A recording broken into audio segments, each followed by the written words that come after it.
Programa não recomendado para menores de 10 anos.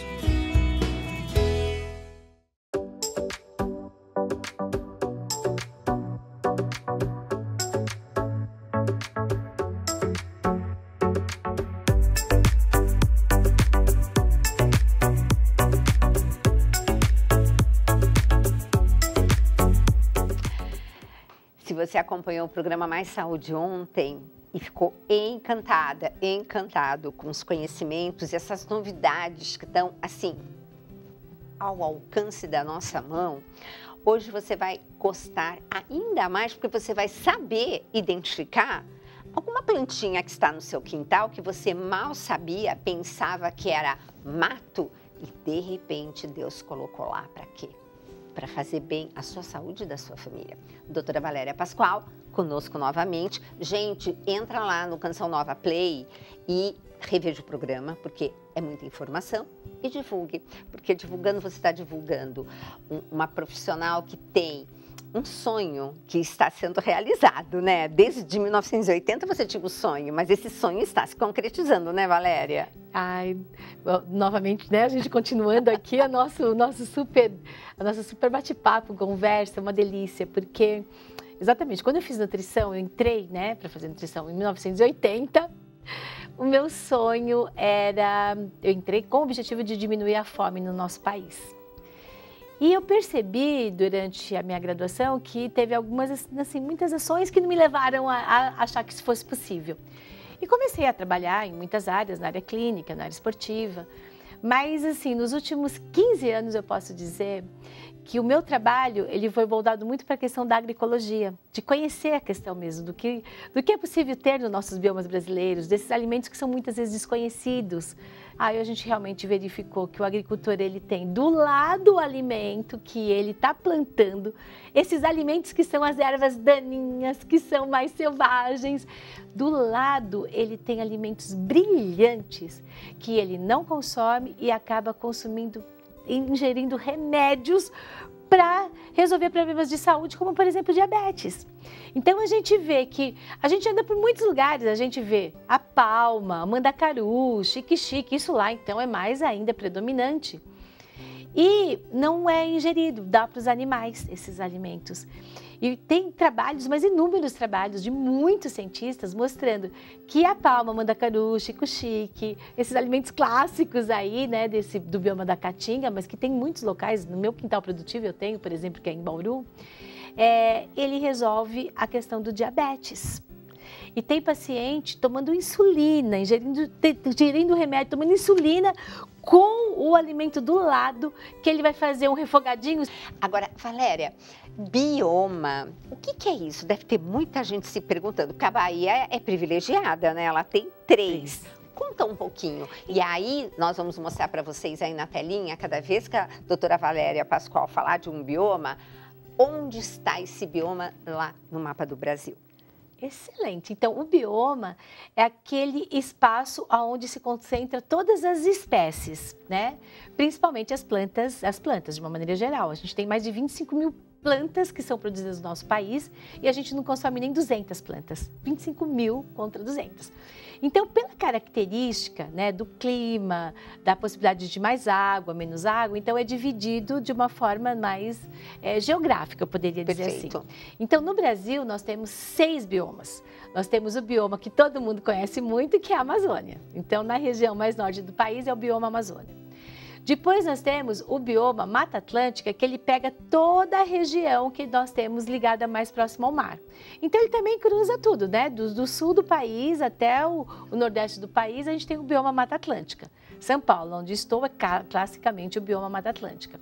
Depois, mais na região central do Brasil, pegando a região do Distrito Federal, Goiás e mesmo assim parte da Bahia, e mesmo um pouquinho aqui mais para Mato Grosso, nós temos o bioma chamado Cerrado, que aí as plantas são menores, né? É um ambiente um pouquinho mais, eu posso dizer assim, ele não é que nem a Caatinga, que está mais ainda na falta da água, mas ele é um ambiente onde as árvores não são tão altas, né? E Aí eu tenho o bioma Caatinga, que a clássica definição do bioma Caatinga é um bioma onde não tem praticamente água, falta às vezes um ano, tem um ano sem água.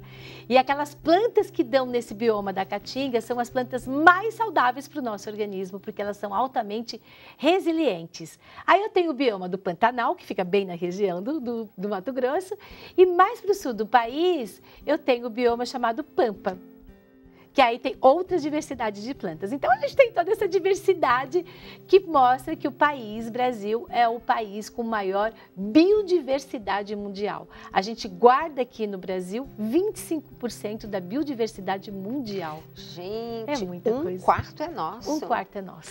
E sabe o que eu acho, assim, fantástico? Por isso que eu vejo, assim, como Deus faz tudo perfeito.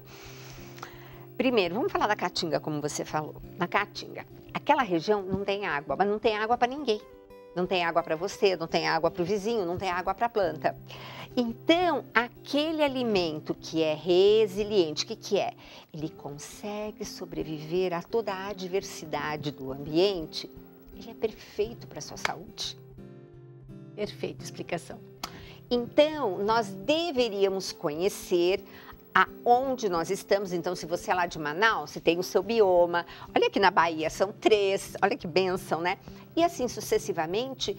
E aprender a conhecer quais são essas plantas alimentícias não convencionais, a tal da punk, né? As punks que a gente acaba falando, que eu tenho do meu lado e não sei, porque muito agricultor também, ele acaba comendo a alface que ele produz e não a punk que está ali e ele nem sabe porque ele não conhece. Exatamente isso. Eu vou pegar um exemplo muito simples do que é uma punk e que as pessoas e o agricultor tem lá e não sabe que aquilo é comestível. Por exemplo, batata doce. Muitos lugares produzem. Bahia produz muita batata doce. Mas as folhas da batata doce não são consumidas. E a folha da batata doce é uma punk. E a folha da batata doce, ela chega a ter 3, 4 vezes mais nutrientes. Beta-caroteno, ferro, ácido fólico. E fica desperdiçado. Como também a gente tem sementes importantíssimas, como a semente de abóbora, que fica desperdiçado. Mas enfim, o bioma Caatinga é aquele bioma que eu tenho um fruto, por exemplo, um umbu. É um fruto que é clássico desse bioma. Que é um ano sem água, mas a árvore é tão profunda que ela vai pegar água lá embaixo dos lençóis freáticos. Na pesquisa do nosso instituto, o umbu tem mais fatores interessantes, antioxidantes, anti-inflamatórios para a sua saúde ser muito, assim, interessante, saudável mesmo, do que o açaí que a gente fala tanto, que todo mundo às vezes paga mais caro para estar consumindo. Então, lá a gente tem esse fruto que ele é fantástico. E quantos outros que tem? E a gente vai para todos os biomas e vai vendo assim, puxa, aquele caruru que o agricultor aí do Brasil inteiro tem caruru, que ele coloca como uma erva daninha que está lá na roça, e ele vai tirando, não traz para o nosso consumo nem nas feiras agroecológicas, nem na CSA, nem nos mercados. O caruru, ele tem tanta propriedade nutricional em termos de ser uma riqueza de magnésio, por exemplo, que a gente consegue fazer um sal de caruru que vai ajudar demais na pressão alta, pressão arterial que as pessoas têm alta e que fica tomando um monte de remédio para reduzir a pressão arterial. Eu podendo fazer o sal de caruru, de pegar uma porçãozinha de sal, 9 do caruru, faço um sal aromático 1 para 9, de 1 para 9. E aí a gente vai ter a redução da pressão arterial. Então, tem tanta coisa maravilhosa e todas essas outras, esses alimentos que nós conhecemos, alface, tomate, são chamados de alimentos domesticados, é isso? É, porque eles não são selvagens, eles foram alimentos que foram adaptados. Eles foram adaptados. E aí é que vem aquela questão muito importante. Nós temos no nosso entorno, até 200 quilômetros mais ou menos, os alimentos que são importantes para manter a nossa saúde. Então, olhar para esses alimentos que não são cosmopolitas, né? Que aí a gente tem essas agriculturas assim, só pensando no alface, tomate, na rúcula. Não, olhar para esses alimentos é trazer nutrientes, compostos bioativos, energia desses alimentos de uma forma que o nosso organismo precisa. Então, a gente tem que agora tirar um pouquinho o olho, sabe, Gisela, dos alimentos clássicos, dos convencionais, para olhar para esses alimentos, para que em breve eles façam parte do nosso cotidiano, como nós temos, por exemplo, em Minas Gerais, é clássico o uso da Ora Pronobis, que é uma punk, mas lá já se tornou um alimento convencional. Exato.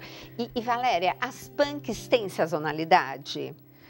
As punk têm sazonalidade. Então, isso é mais uma coisa a nosso favor, porque o que o homem perdeu com essa domesticação da alimentação, vamos dizer, de um modo geral, foi o quê? A sazonalidade, que é tão importante, que nós comemos o ano inteiro a mesma coisa. Mas, no próximo programa, que já encerrou esse, Valéria passa voando, somente quando convidado, a convidada é excelente. Nós vamos continuar essa conversa que vocês vão ficar apaixonados. Olha aí no rodapé, tem lá o Instagram da doutora Valéria e tem também aí o site do CSA, que se você não sabe do que se trata, vai assistir o programa anterior que você vai se encantar.